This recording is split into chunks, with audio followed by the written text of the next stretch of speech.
So Sean, right now I have a ton of demand for my work, but I don't know how to scale, and that's where your specialty is. What would you do? I think this would be a really interesting concept of like, hey guys, here's how Sean and I started a relationship. Yeah. Sean's got this expertise, I had this expertise, and what we did is we partnered up. I facilitated his process engineering to attract more people, but then he built out all the training, and now he's got somebody that's doing this. And what we're gonna do is we could do like a 90-day test pilot to take social media from zero to what we can do with it. Yeah. And under then, your guidance. Yeah. I think it'd be a lot of fun as well. Yeah. And then it'll also show if then I can make this training more replicable. I could have 100,000 people who would want to do this because it's such a high in demand skill. Mm-hmm. And so that's where this could really work out. Absolutely. Because what you really need to fast track all this is someone like me, but I just wouldn't take on someone like small like that. But if I could obviously learn how to scale a team, that's where this would go, is helping people from scratch. So that's definitely the next step, and I think for both of us, that would kick ass. So from an operational standpoint, I think the thing that I could help you with long term is like, you know, the marketing part, but helping you with the business part of how to really establish a larger level team to in the management level. Because like, you know, the one thing is you know how to tactically do it, but then when you have mid-level managers managing other people that are managing other people that do it, those are new levels that you get through that make it more complicated. At what point do you actually get to that position? It depends on the size and scope of your business and what you're doing and what the goals are. So an example, in our business, when we have for every like 50 to 75 VAs that we place, we have to have a client success coach that's like a mid-level manager that's there to support the client and there to support them. But this is very low touch. Your business is very high touch. Very, very. So you might need a 1 to 5 or 1 to 6. Yeah. Where that person is helping them manage a number of accounts and they're providing strategic guidance. So, you know, a lot of what you do is following a process, but a lot of what you do is instinct. And more creative work. Correct. And so what I've been training with PJ is last night we were just watching YouTube videos and reverse engineering. Like, why is this guy doing what he's doing? Because the people who are really good at this don't teach it because they make so much money doing it for themselves. And so there's no one in the space who's I would consider good enough that's teaching the game because it's so profitable if you're doing it yourself. And I'm just showing him why, like what I do is I'll just look at 1,000 videos and write down why did this work, why didn't this work, and I'm just thinking through it, and then eventually it becomes instinct. But it takes a long time to get to that instinct level. I know that it wasn't instinct for me initially though, so it is trainable. And George, he trained me how to do it. So he trained you how to do what specifically? The first day in the office when I went to meet him in Arizona, he explained to me the YouTube algorithm. Day one.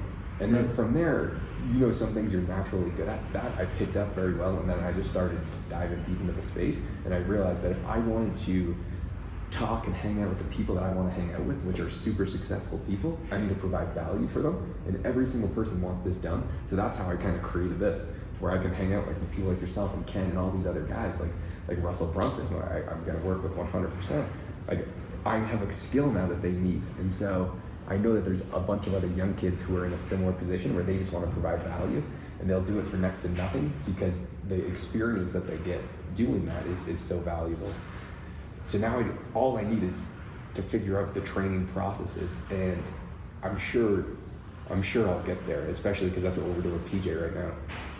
So one thing that would be helpful for my team to help you guys fast track what you're doing is while you're going through your thought process and your training, the videos that you need to give them to my team so that they can build that into training for you of like your philosophy. So one thing that I would suggest when you're doing this is tactical execution is one thing of like, here's how you upload a video, here's an example, start building repositories of the good stuff and why it's good and your thought process behind that. So an example would be, you came to me and you said, Sean, your philosophy is 80% of your results has to do with your thumbnail, your hook, and your title. Like, so you should break down, here's 20 good thumbnails and why. Here's 20 bad thumbnails and why. And you even go, here's what Hormozy switched to, right? And then do the same thought process with the other things. So you have repositories, because people learn through visuals. They're going to learn through like saying, oh, that's why that's good. Your instinct is there to identify that, and you're reverse engineering it. But imagine somebody who doesn't have that. Exactly. That's what the knowledge transfer needs to happen that way. Okay, so developing, and I wouldn't even go with 20. I would do 100. I would do it sector specific. Like the more granular you can get with why, because one thing might work in another sector and one thing might work in another. You just told me older audiences and younger audiences, you got to pick, like, there's a different way to connect with them. Identify what you've already understood about that and how that can be translated to, hey, if you're coming to me, your generation has been sold to 1 million times and they tune out. I know this in the sign business. You ever notice signs where we automatically tune out a sign because we're so used to seeing it? But if someone puts we buy houses in handwriting, no one does that. That will catch your eye. It's different. It stands out. It's identifying that type of thing that you've seen in online marketing that makes it different. Yeah, 100%. Yeah, I think this will be a lot of fun. It'll be a fun project to work on. Yeah, for sure. I like the 90-day thing. Yeah. It's kind of like the Grant Cardone said, I can make $1 million in 90 days. He's like, I can actually do more. I want to see what we can take that to in that time period. And I feel like this would be a good case study for me as well, because I usually don't help people from scratch. And so this would be a case study that I could show for future references as well. Awesome. Yeah, let's do it. Okay. So let me spitball with you. You're trying to create a training process. It seems like you don't know the exact route to take to do that. So lay out your challenges. Just knock them out. Well, a lot of it was I didn't even really know what I was doing because I was never thinking about it. It was always intuition, but in reality, it's not intuition. Like, there was a series of thoughts that led me to these conclusions, but I just never was actively thinking about it. And so when I was trying to explain it to Ken's team, I would just jump to the conclusion as to how I got there, but because they didn't understand the 50 little micro details that led me to that conclusion, they were not on the same page as me. And I knew I was right, and when we tried it out, it ended up being right, but it's much different if everyone could be on the same mission orientation, and I could explain how I got to the conclusion and not jump around as much. So one thing I can tell you is people learn in terms of frameworks. So if you lay out a framework that you're going to walk through and you tell them the steps in the process to get to that framework, they can buy into it a lot easier rather than you jumping straight there. Get them from you don't have to give them everything, but give them the logical conclusion of how you're going to go from here to here to here. Yeah. That will be, it can be 5 steps. People, you know what people love hearing? What did I ask you today? I asked you, what are the 3 to 5 steps that I need to do to launch? I need start thinking in that framework where you can go high level, because then you know you can add the level underneath it with the granularity that needs to be there for full execution.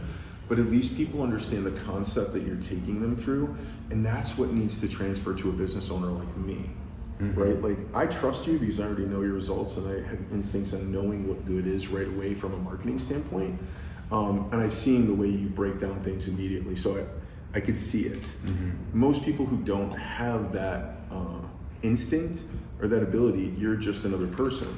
But showcasing what you've done for other people is like all you need to do is say, I'm already working with the biggest people, this is what I'm doing. But now you're trying to transfer that to building out a community of where you're hiring people that are going to be doing this for smaller level people. You need to break down. So here's the thing. Step 1 is what we just did. Here are the 3 people that you need to put in place, and I already have these people, and this is exactly what each one of those people is going to do for your business. And there's phases to this. Just like I explained the phases to what I'm going to be building out, the first phase of what you need to do is you need to generate a community before you can launch a webinar. So you need to be intentional about knowing what kind of community you want to build. So that's the first thing that we're going to identify with you.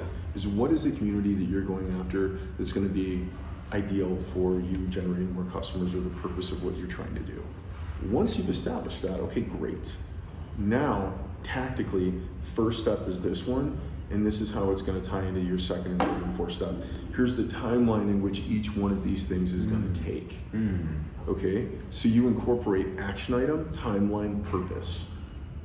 Now you've got it all. Yeah. So if you think in terms of that framework, now people can really get behind your idea and say, this guy's got it worked out. And then you show a case study with that sample of like, we brought this person in first, this is tactically what they did, this is what the results looked like over the first 30 days, second 30 days, 90 days. Now we're on this scale. By the way, day 60 is when we brought in week 2, we brought in the digital editor. Here, and then underneath each one of those, here's what it takes to have somebody who's really qualified in each one of these positions. Yeah, and I forgot a step. The number one important hire is the thumbnail maker. That's going to be the number one. I was disregarding that because I was going to do it for you just to help you with it. But ideally, that is going to be one of the most important roles that you have. Okay. But anyway, keep going. Yeah, that makes a lot of sense. And So how-to video Yeah. on how to identify all the best thumbnails, how-to video on how to hire the right person to do that, right? And then tactically what each one of those people is going to do. Yeah. What I'll do later is in the business niche first, I'll do 20 good thumbnails, 20 bad thumbnails, and what each of them are doing well and bad and could improve on. Because most of the good thumbnails that do really well, I'm still thinking, like if you added this small detail, this would have 3 times as much views. And that's how big those like very small details could impact. So I can easily do that, and I'll record it and I'll post it as a video, because then I'll also just be training a younger audience to already start getting better at this stuff anyway. And I go with the philosophy is I'm going to give absolutely everything away for free anyway. Either way, I still think I'll continue to get better than most of these people, and the way you get clients is usually just having the connections and stuff. I don't see any downside. Like you were saying earlier, do I really want to give everything away? And my answer is I'm going to give every single singular thing that I do away, because I mean, maybe I'll regret it. I don't think so. Well, on the thumbnail piece, like that specifically, your top 20 and what you're going to do, explaining that process. Yeah. I'm trying to think of, how you hire somebody to do that and how you would go through that process. So here's the other thing that you're going to need to give people. How do you interview for that talent? So each one of these roles that you have, let's have our team work with you to say, and by the way, you might not even know the answer to that right now because you're figuring all this out, right? So let me give you a couple things that I would do. Number one, if you're going to work with a creative brain, you should build out testing. So to see, hey, there's this thumbnail, what would you do to make it better? Well, there's this content, how would you reorder this content to get more views? And then what you can do is say, instead of that, for basic interview purposes, hey, if you want to work for me, I need you to produce a YouTube video and show me that it can get to 100 views within this amount of time. Have them do proof of concept that number one, they're action takers. Number two, they know how to get results, and you can see their thought process with how creative their marketing is. So you know how I found really good talent to do that? I said I needed to make logos for my company. And instead of, I think my logos are pretty good overall with, I really like the visual aspect. It's a building block. It shows what we do for businesses. But I went out on Fiverr or whatever it was online, and I said, we're gonna pay somebody $100 for whoever comes up with the best logo, and these are the things that we need underneath it. This competition lasts a week. Whoever comes up with the best logo will let the person know. I had 50 people send me logos, and we looked through, and then the ones that we really liked, we critiqued a little bit, and then we got it to exactly what we want. $100, got the logo for my company. I did that for every company that I did, and then I said, now what I need you to do is build out a brand guide for me. This is what I'm looking to do. I want Apple-like marketing, clean, fresh, crisp, great wording, and then I want to know the ideal font that sells the best. So it's all those little details I wanted to focus on to bring that to bear. I definitely need to retool my websites. They're dated, but it's leveraging the marketplace in that way where you create a competition, and the people that are really good are going to get competitive and go, I want to win this thing, and they're going to shine.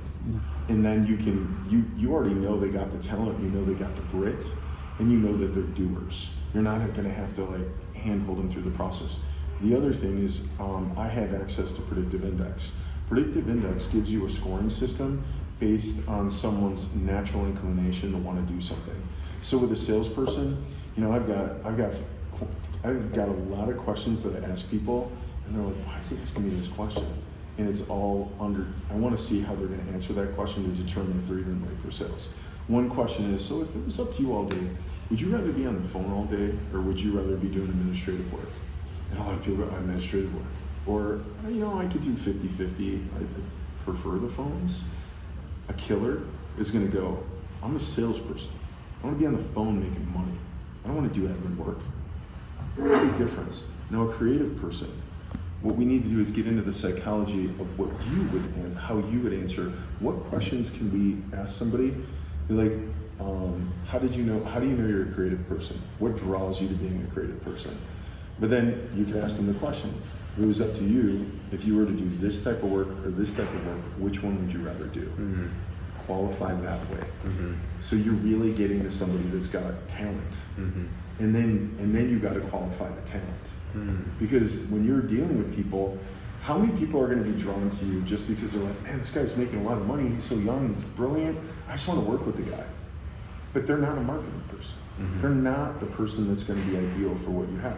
I've had so many people apply to work for me that said they were salespeople and said they wanted to be sales managers, and they've actually held those roles in big companies, and then they get in my company and I'm like, you don't know the first thing about what you're doing, and I hired you on pedigree. Like, I could see that immediately. Mm-hmm. And if I had done some testing beforehand of like really qualifying them, I'm a strong believer in if you're going to give somebody a role in your company that's a critical role, before you hire them, test the hell out of them. Do you want to know one great way to test people that I learned recently? Mm-hmm. I can't remember the person that taught me this, but he basically said, if you're hiring a business leader in your company, like a COO, instead of you hiring based on pedigree, hiring based on experience, come in and go, all right, I've got, I went to my team, these are the 3 biggest problems in my company. I want you to pick one and come up with the best solution to it. Mm-hmm. And then, do you know what's going to happen? What? The real person that's really good and really wants the job, what do you think they're going to do? They're going to come up with all 3. Damn right. Yeah. They're going to solve all 3. Mm-hmm. Whereas one person might come in and say, well, I chose this one, and this is what I mapped out, and this is what I would do. The people that they get the game, they get the chess move that's being played, they come up with the solutions to all 3. And then you can see how they actually problem solve. Mm-hmm. So for you, how can you create a problem solving scenario in marketing to elicit the same sort of thing? Yeah. And say, hey, I'm going to give you, maybe what you do is say, because here's where you can identify great talent that doesn't have what you need. Hey, I've got an 8-hour training course that I want you to go through that has all my best practices in it. Before you do anything, before you create any content for me, I want you to go through this course and learn my best practices and then come up with your content, right? Because there's a lot of undiscovered talent that just doesn't have the roadmap to get there. Yeah. They have your instincts, but think about where you're at and where you want to go. You could give them something like that where they could totally take it to another level, but they just don't have it. I've met a lot of talent where it's just not polished yet, and you got to uncover it. Like, the person wakes up at 4 in the morning and they're working till midnight, and they're ready to do that every day. Like, that's the type of people. Yeah, that's not trainable as well. Can't train that. Like that's Navy SEAL mindset. That's what I want around me. Yeah. Like, I want no feelings-based people around me. I want people to get shit done around me. Those are the people that are going to respond better to the way that I communicate, the way that I work. If I have that other type in my company, they're not gonna fit in with everybody else. Yeah. Like, that's not. I want killers. I want people that are really out there to do something extraordinary and want to be pushed to a standard of excellence every day, because that's what's around it, right? Mm-hmm. So, yeah, I 100% agree with that, and I mean, I've seen it firsthand with different companies that I've worked with, and I think I have a really good idea, or at least I have an overall view of what I need to do to get to kind of the next step of it. Because there was this guy, Patty Galloway, who was the only person in the space who was really, really good. And he was posting a job because, since he has a large social media following as well, I wanted to apply to it and see how he goes through the hiring process. It was a 5-stage hiring process. The first was, who have you worked with before, and let me see your work. And then I got through that, obviously. The second was, why do you think you would be a good fit? And these were video clips, and they were very specific. Like they were saying, I want you to record on this platform and send it back in this type of file, and tell us, make a 3-minute video on why you think you would be a good role for this. Make a 5-minute video on showcasing the work you've done before and how you think that correlates to how this is going to help us. And send this one as a PDF, this one as like an Excel or something like that, to see if we can follow directions. And I was just trying to figure out the psychology. Then I got through that one, and it was only a 4-stage hiring process, but the fourth one was a 1-hour time test of going through every single process of how good you are at YouTube. And it was like every single different aspect. The first 10 minutes was make a video idea for this creator, and then script out a title thumbnail and script out how you think the video would look. Then the next one was, here's a video, what's wrong with this editing, how could it be better? Or just give us your full thought process. Now it's gonna take 20 minutes or whatever. Then it was another test that you are gonna be able to see, or look at the analytics. Look at the analytics of this YouTube channel that we have laid out for you, and tell us what you think they could improve on based upon just the analytics. So they were testing on every single aspect of the YouTube formula. And then you submit that, and it says you have exactly 1 hour from the time we send this to you to send it back. If it's 5 minutes late, we will accept it.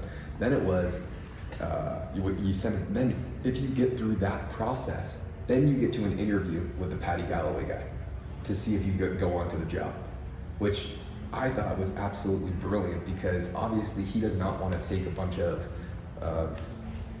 interviews. And I know he got over 450 interviews for the job, and 7 made it to the interview process, which they were probably the best skills any of you could possibly be. And the reason why so many people wanted to work with him is because he's the absolute best, and they know that because of his social media and his reputation and stuff.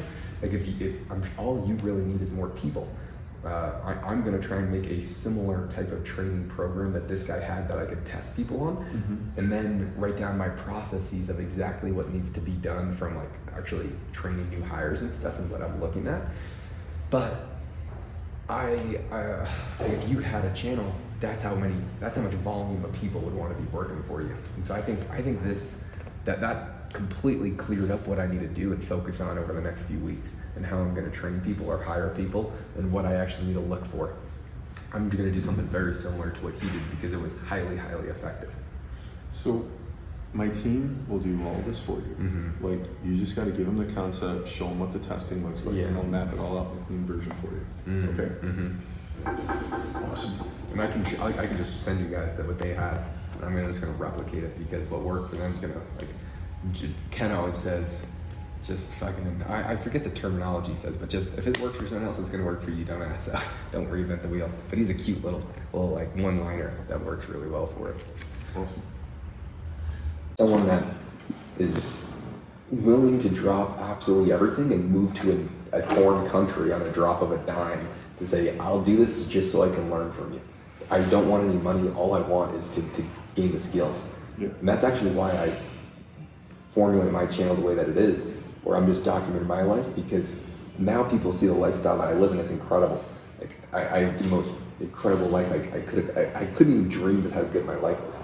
And so now I'm just showing people that, and they want that same kind of lifestyle. I'm saying the way I got here was through these massive sacrifices of I got George's logo tattooed on my leg, and it was my first time on a plane flying from Boston to Arizona to meet the guy, just to shake his hand and hope for a job. And so I don't think people are gonna go that extreme, but that type of characteristic trait of willing to take unlimited risk to learn from somebody.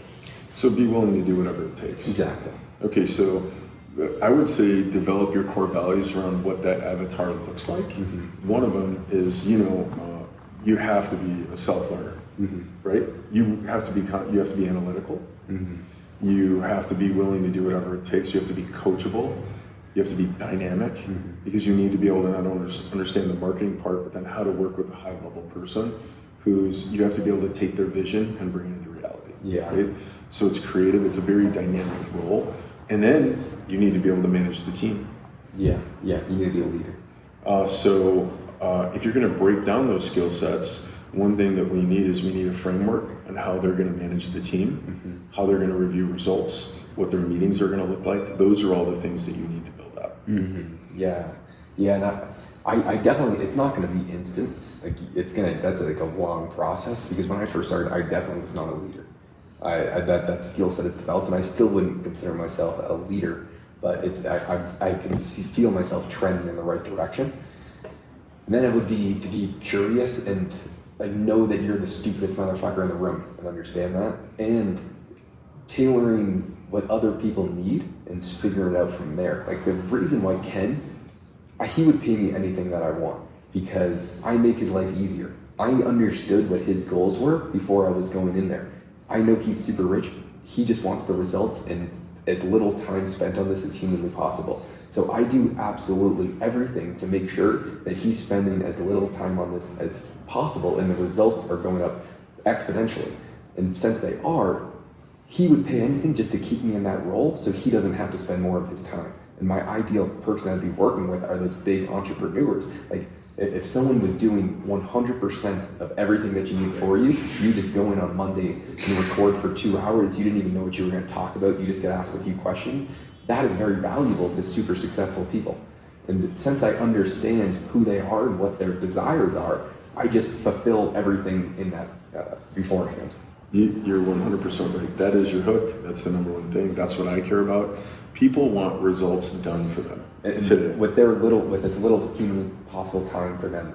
And so that's what I try to figure out. And I have that model just about nailed down.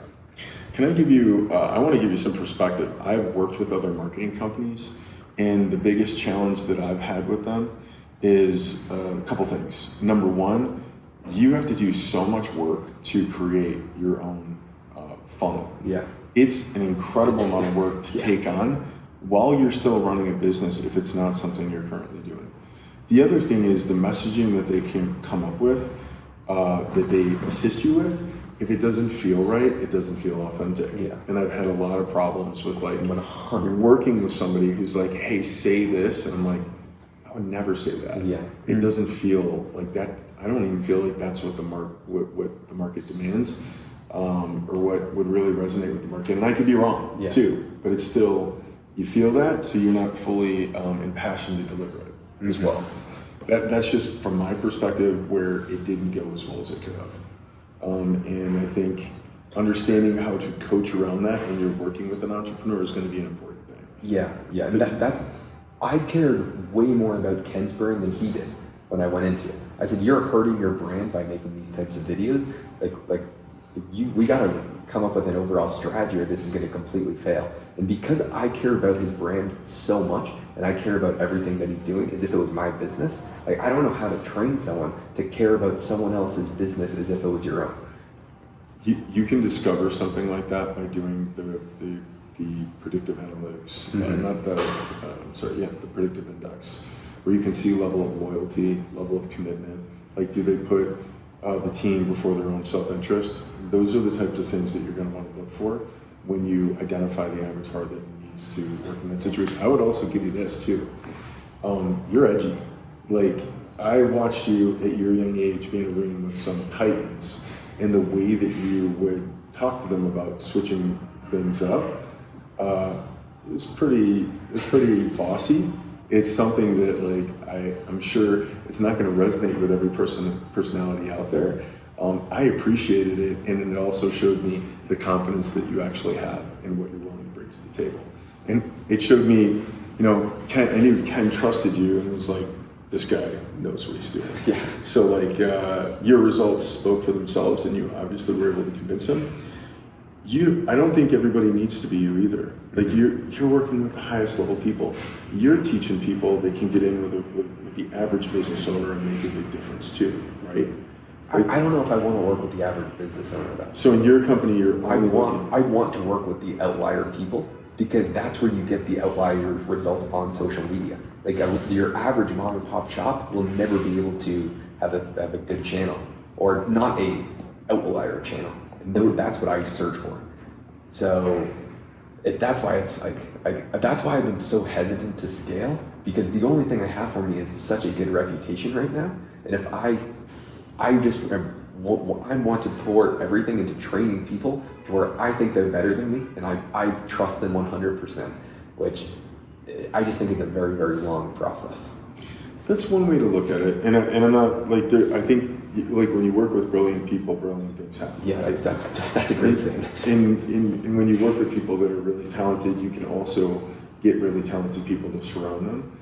But I think there's a huge marketplace for people that need this service. Mm-hmm. Like, think about it, the guys that, like, from a sales standpoint, you're gonna have to go in and tell a guy that's already got a channel that's probably doing well, hey, I can take your channel to a whole new level, and this is what I've done with other companies. That's my main specialty. It's someone who is already very, very developed, blowing them up from there. That's why Russell Brunson is my ideal customer, because he sucks at YouTube, but he's so good at business, and he's trying things, and I can see that he's spending a lot of money on his team, but his team doesn't understand him or his business. And the real edge that I've had is the people that I'm working with.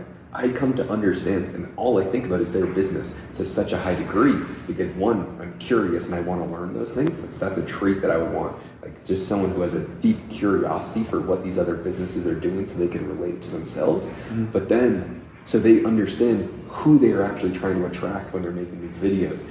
And I don't know if that's trainable or if you just have it. I guess you're gonna find out. I know. That's what's fun. It is fun. And so all I've really been thinking about is how can I, because now I've tried to rethink it. How can I just make $100,000 per client that I have? Because I could maintain the same amount of work that I'm doing if I can just increase the results of the current people that I have, which, since I'm building out the product with 10 right now, with the amount of views that we're getting, we would probably be making $200,000 a month, like right off the bat, if it's a good product, which I'm going to make sure that it is for our tailored audience. But if we can 10x the views, which is the goal, we're probably going to be doing, $600,000-$700,000 per month from that business model. That's another thing that we can help you do, is we create products for coaches. Yeah. My team. That would be fucking awesome. So that's something we can work on as well. Yeah. No joke. That could be the done for you thing where we put up stuff in Kajabi. We've built the whole learning management system of what people need to have. Dude, that was good stuff. So that's another thing that we can work on, because all that is process. Yeah, and you're so good at that. I'm so bad. We'll get it. Yeah. That's why we're working together. Yeah. So we're gonna do a 90-day challenge, and we're gonna freaking blow up your channel. I'm looking forward to it. Oh yeah, man. Dude, this is so valuable. And so it's something that I always tell younger people is you have to find a way to get into the room with these people, because you just get unlimited ideas. Like TJ, let me take this. How many conversations like this do you have on an average week? Well, now it's zero. or anybody. But once you, just like you said, you just got to find a way to get yourself in the room. I have a good friend that knows or got himself in the room and now is consistently in the room with those kind of people. And so I take any opportunity to be with him that I can. And this past weekend, I was at dinners around having, tabletop conversations with people. I'm like, this is just bizarre. Why am I here right now? But I'm just going to soak it all in. It's inspirational. It's it's exciting. And I guess it just grows, the more you are around that, the more you want to be around that, the more you're going to do what you have to do to be in that situation. So it is great. Yeah. So there's one thing that can also be said with youth.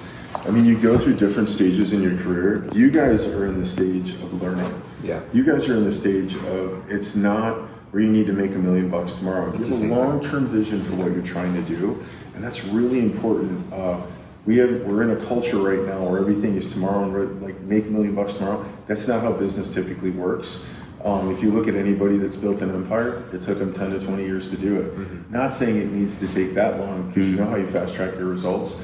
You work with a guy like Josh, who has already fast tracked results for other people, has a proven formula to do that, right? Yeah. That's the difference. And all I think about is, I actually never really charge for anything. I barter skills and knowledge, but because all I think about is if I can make someone $1 million in a few months, then in the future, it doesn't matter. I can make as much money as I want. Now all I'm focused on is working with the right people to where I can learn how to make people a bunch of money. And that's what that's what I've seen is just now I feel super confident. You said I go into those rooms and I'm kind of a dickhead, and I know I am. With authority, he goes in with authority. Well, because you probably look. Let's say that with your whole flipping deals, when you see those, like, you know you're gonna make money on that because you've done it so many times. Like, you know what they're doing wrong, you know what you're doing right. Like, it comes with a ton of confidence.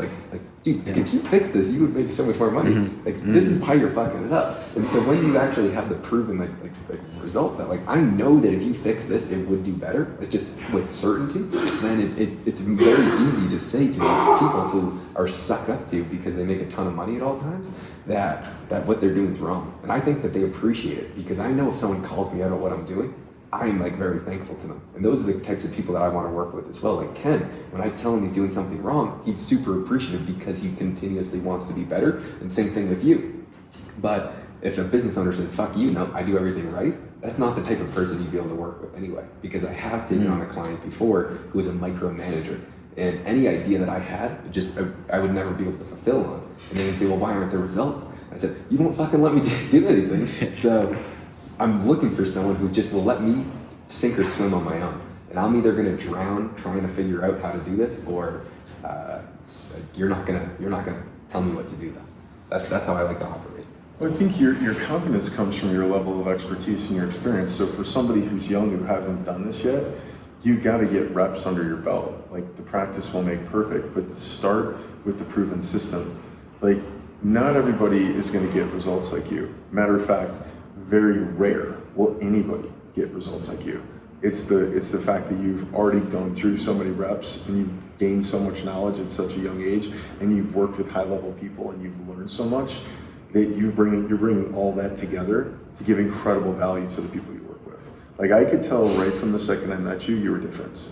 Like, I knew, like, being in that room, you were by far and away the youngest kid in the room. Yeah. But when you were talking, everybody was listening. Everybody wanted to know what you had to say. That's not common. How do you train that? Because I know I wasn't like that before. When you say how do you train that, I think that's the wrong question to ask. Personally, you're not, like, trying to recreate unicorns is not what I would try to do. So how do you find them?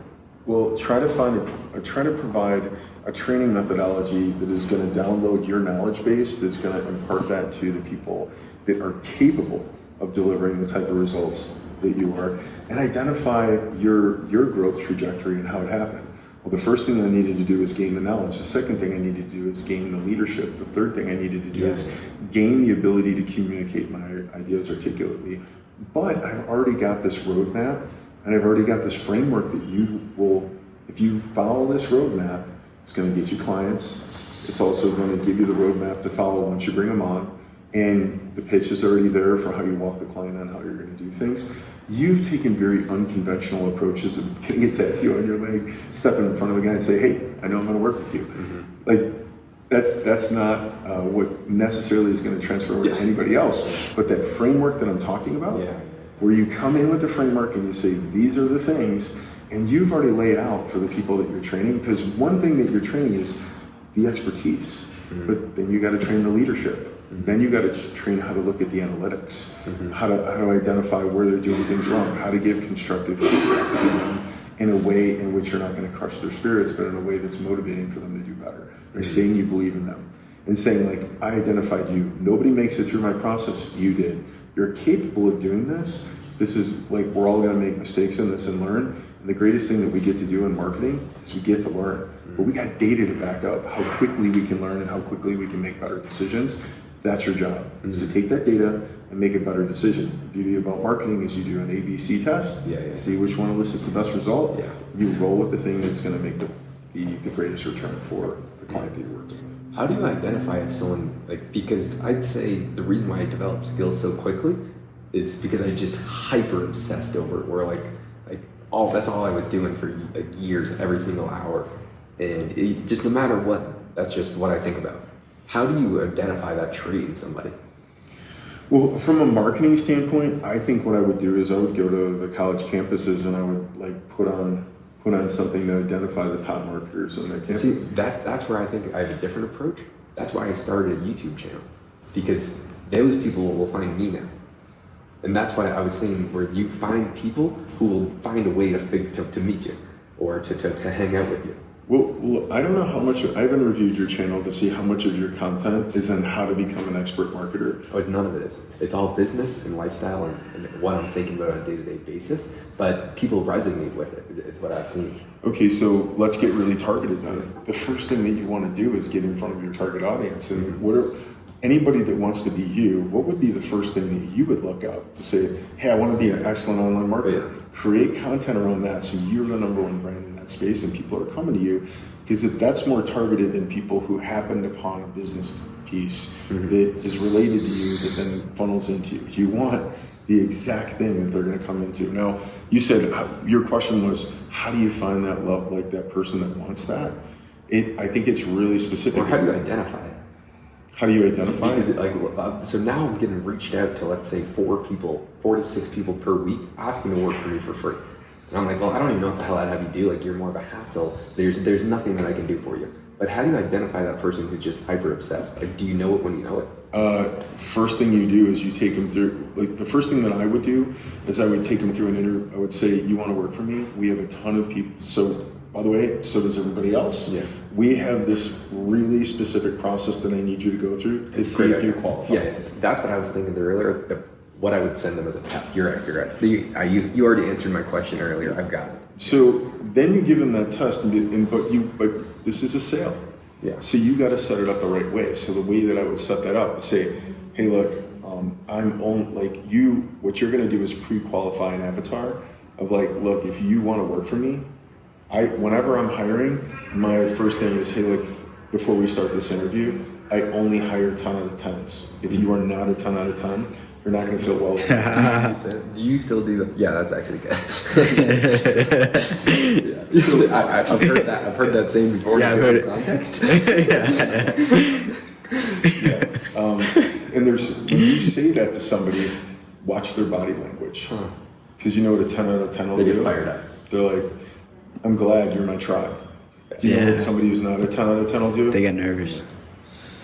Oh, this is gonna be some work. I don't know if this is right for me. Great, my job is to scare you out of this interview.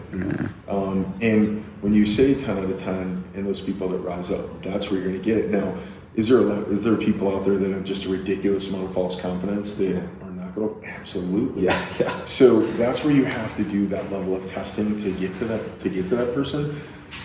You need an automated process. So what we do, and we've built an automated process very similar to you, is that people have to send in a video. They have to do all these things to even make it to the step of someone even reviewing them. Yeah. Because if they don't make it to that step, but you want to know the truth, I think you're going to miss out on a big part of the market. And here's why. Do you think anybody who's super qualified, who's already working for somebody, who's already very talented, is going to take the time to go through a rigorous process out of the gate? Only if they're working with someone that they want to work with that's why you have the channel. Like Patty Galloway, the absolute best people in the space. Like me, I'm one of the best people in the space. I don't even want to work for him. I just want to talk to him. Or I do want to work for him, but I'm willing to sacrifice my income and lower my income so I can learn from him because of who he is. And that's what I was saying with Andy Elliott, with all these other people.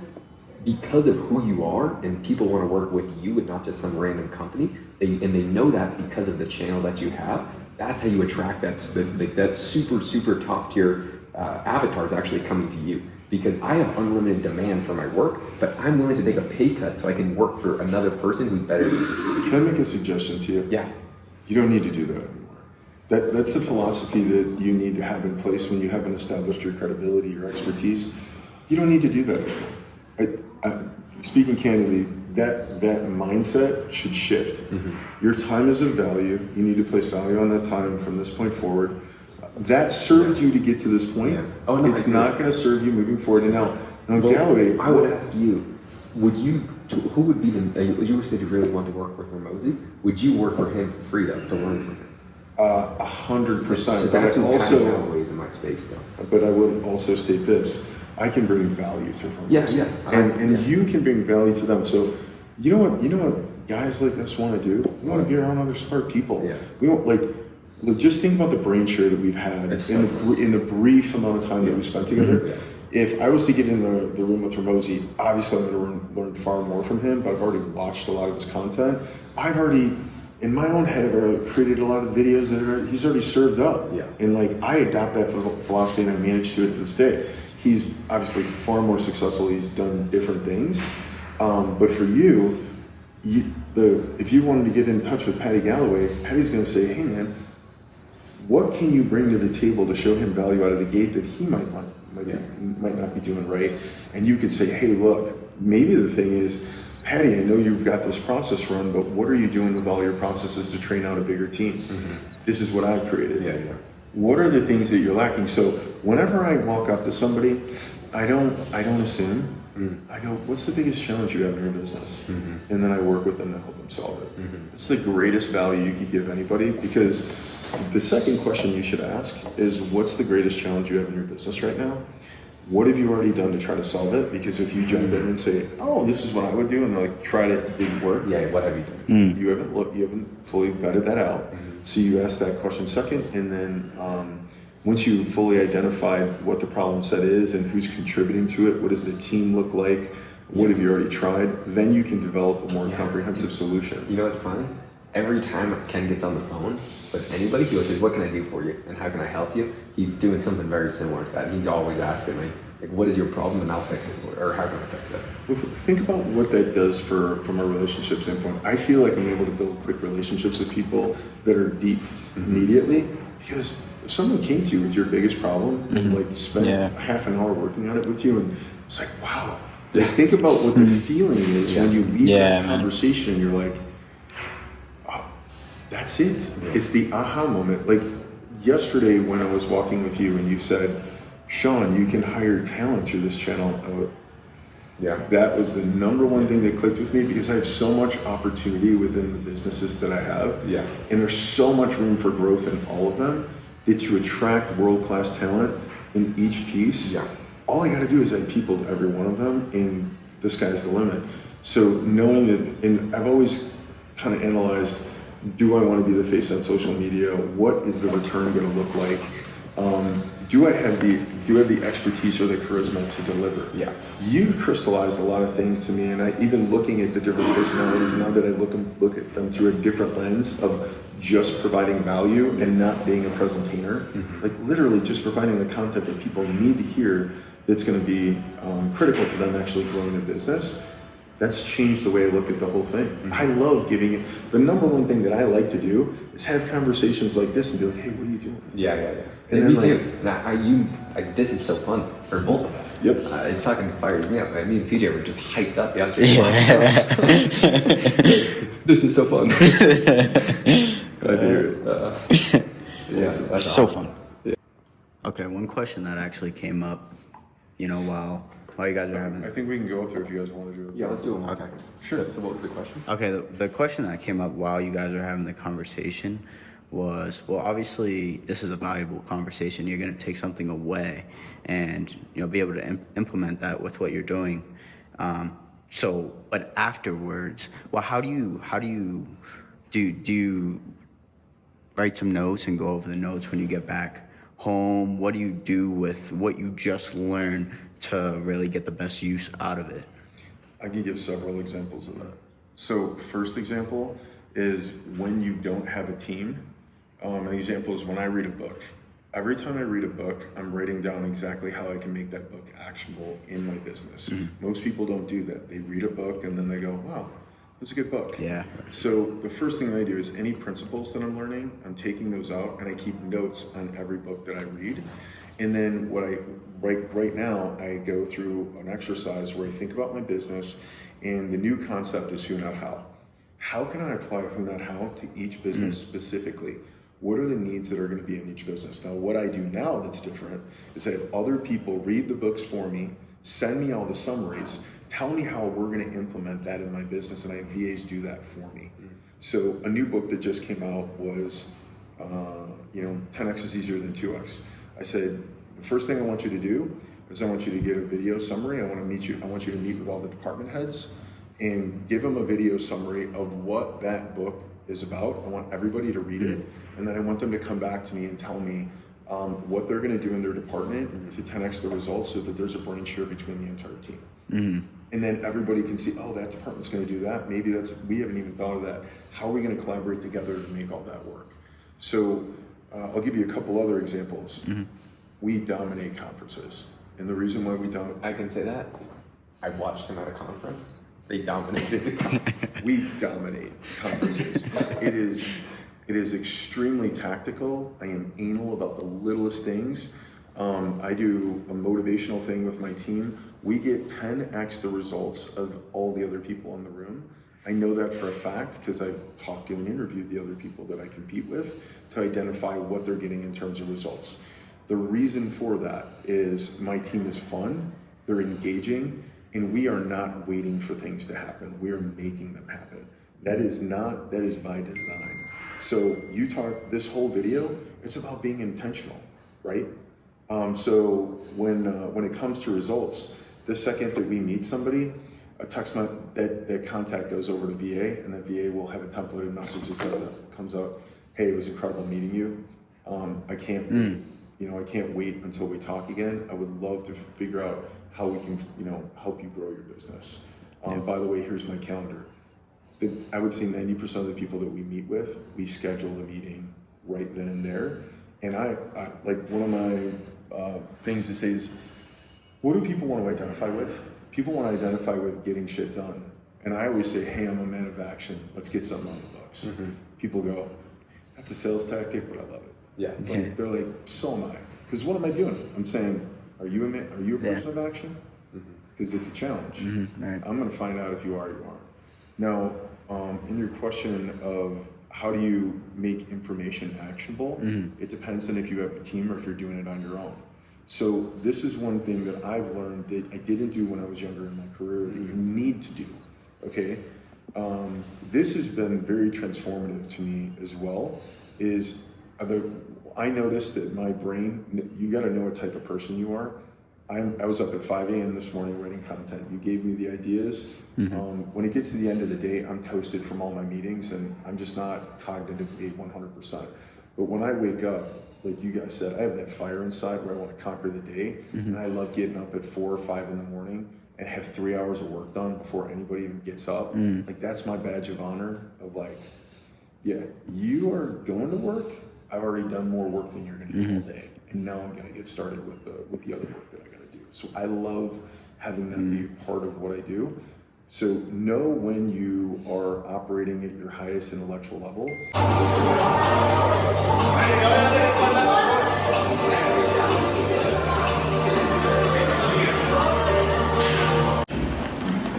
So Josh and I bought a new apartment. Josh, what do you think about our new apartment? Par for the course. I mean, it's perfectly acceptable for what we have. Yeah.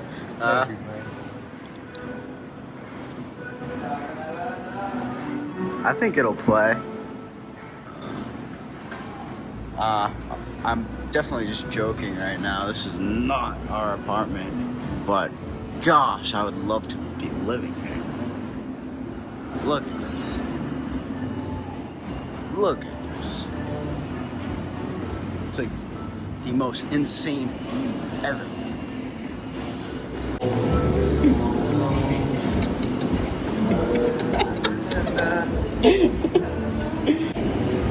Man. So right now we are back at Sean's hotel, and because Josh is gonna help Sean with make his first YouTube video, and he's gonna kind of show him, how to plan it out and how to do recording. And but the reason I'm talking right now is because just look at this place, right? This is the pros, part of the pros of working with such dope people. And if you need any other reasons to work hard and create wealth for yourself, there's a lot of experiences that become a lot more enjoyable or super exciting or even surreal, things that you've never even dreamed of that you get to have, you know, when you're around these kinds of people, or you get to afford things like this. So everything starts with the idea, and the bigger the idea can be, the higher the total addressable market cap. So this is what I wrote out this morning.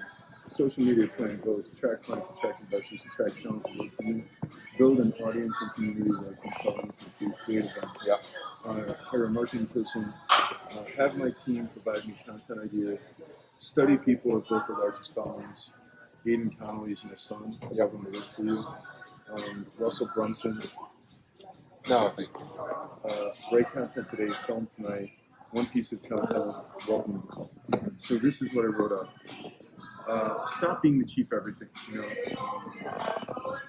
stop being the chief everything officer. So, are you the CEO, the chief everything officer, the guy that's stuck in the weeds doing everything himself? Well, I can tell you there's another way. Yeah. And so the number one thing that is the key to video is you just have to be yourself. So what you were doing right there sounded like an advertisement. I mean, you naturally put it on. You're selling the advertisement because that's what you do. But the people that respond the best are going to be to just you as a person. And so you actually just have to solve the real world problem that you are solving. Like I would say from the story perspective, I used to be miserable. I was working 15 hours a day every single day, so that's why I had to create something where I didn't have to do that anymore.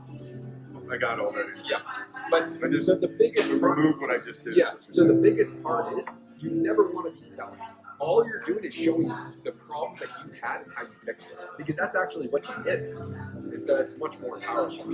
Thank you. All right, so I'll give you some of the content ideas. How to build proven systems in your business so that you can get. So that's the idea. What I would say for the title would be how I make. Josh, let me read. Okay. This, Oh, sorry. because you have a lot of ideas. Yeah. Once I get this. Yeah. Let me. Yeah. Okay. Just write some stuff there. How proven systems gave me time and financial freedom. How I made $250,000 in profit a month while only working 2 hours a day. Yep.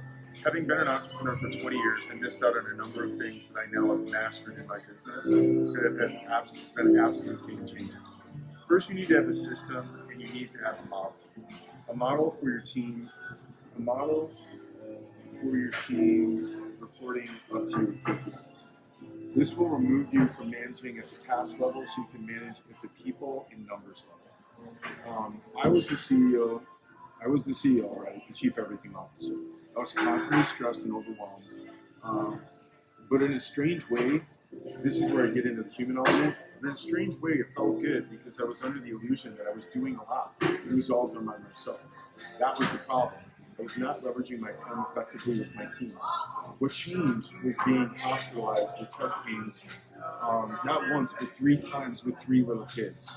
I had to take a look at my life and figure out what I was going to do differently. This is when I stopped and took the time to document how I did everything and how it needed to be reported to me. I hired an amazing executive assistant that changed my life. She was dynamic, warm, and intelligent, and took about 5 hours worth of business off my plate a day. Fast forward to today, my companies have grown 15x and continue to grow because the foundation is there with the proven systems and documentation I have in place. Now, all I need to do is add more talent to go. Provide my team a larger vision, which is an exciting part that I can get everybody behind. Our goal is to reach 100 million in revenue in the next 2 years, and I have a roadmap to get there because I've had the time to actually design it. Most entrepreneurs never get to do that because they're too caught up in the weeds every day. Let me ask you something. The secret to time, this is where I want to say, what I found the secret to time and financial freedom is building proven systems in your company and then adding that section 10. Of all the models out there which attract. Okay, so that's a base model. But I have the story, and the story is I was literally hospitalized with stress. I was taking in about 100 phone calls a day and about 100 emails a day. And for me, I was like, I was beating my chest thinking, man, I'm crushing it. Like, I'm doing so much work. I can feel the momentum of my business. The problem is my meetings were not structured very well. They were very ad hoc. The leadership level that I was giving wasn't great. And when I took the time to structure that, fast forward to today, this is what you need to have proven systems built into your company. First thing you need is you actually have to have everything documented with the way you should think about doing that task and exactly how it gets executed.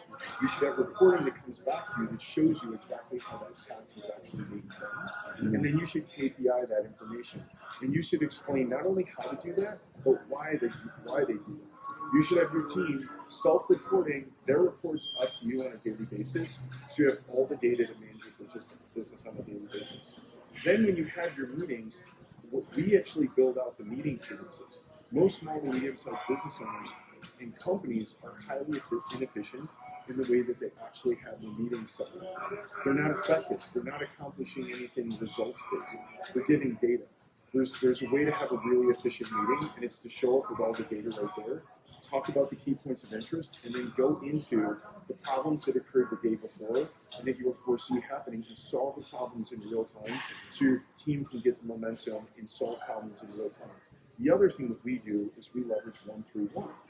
One means if somebody's coming to you with a problem, they need to clearly define what the problem is. They need to have 3 potential solutions to it, and then they need to pick out the one that's the best solution to the problem. So when you're doing something like that, that's been a game changer in my team solving the problems, because before, they always came to me. How many entrepreneurs do you know? When your team comes to you, I talk to entrepreneurs every day, but I have to be the one solving them, right? You need, if you're ever going to get true momentum in your company, you need to have critical thinking problem solvers on your team that are tackling those problems. Now, I will tell you, don't think that this is, everybody I talk to says, I'm going to step away and let my whole team handle this. It's not the right way, in my opinion, to do it, because the experiential knowledge and all of your experience that you bring to the table, your team doesn't have. So you need to be there to support them with the higher level decisions and give them that experiential knowledge so that they don't make the mistakes, because they're going to have blind spots that you don't. That you can then provide them that information so you can avoid, the business can avoid making costly mistakes. So there you go. Mm-hmm. So I don't know, that's a base model. I think what I would like to do, and I think this is a really good thing that I can tie into, where I assimilate my name with other people like Dan Sullivan, because my coach, Dan Sullivan, is a strategic coach, taught me some of the most profound information out there, who, not how. I was too busy always being the who. As soon as I figured out that I wanted to focus on building my business with other people and have a team aspect to it, that one mental framework had to shift all of my thinking and all the action items that I would have. Because if I was going to be team-based, I needed to have the systems in place for the team to operate.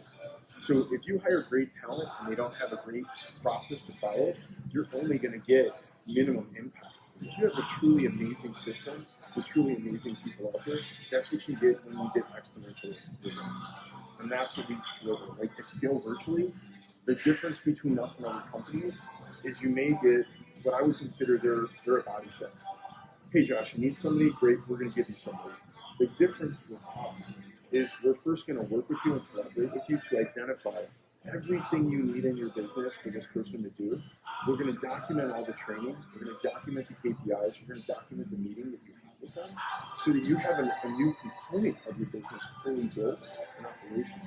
It's not just a deal. It's so much more. It's a proven solution in your business, and now you can move on to building other foundational elements in your business. It's a true game changer.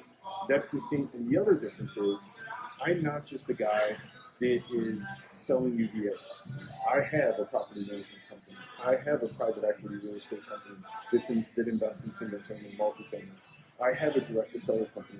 All the problems that my typical client base has, we sell property. I've already solved all those problems and put proven systems in place. I'm working 2 hours a day in that business, and all that work is getting done, and I just oversee it from a high level. This is the vision that I had for my company a long time ago. This is the bigger vision of what we're going to be doing. The first thing is we're going to do a business audit. We're going to probably price this between $7,500 and $10,000, where we come in and we take a look at each department of your business with all your team leads. Russell Brunson, he does that for $1 million. Really? That's his top end product. So he always, you know how he always talked about the value ladder and getting people up? He says, well, you can just take all these courses, you can do all these things, or if you're a super big business, you can hire me and my team and we'll come in for $1 million. And Hormozy just started that as well.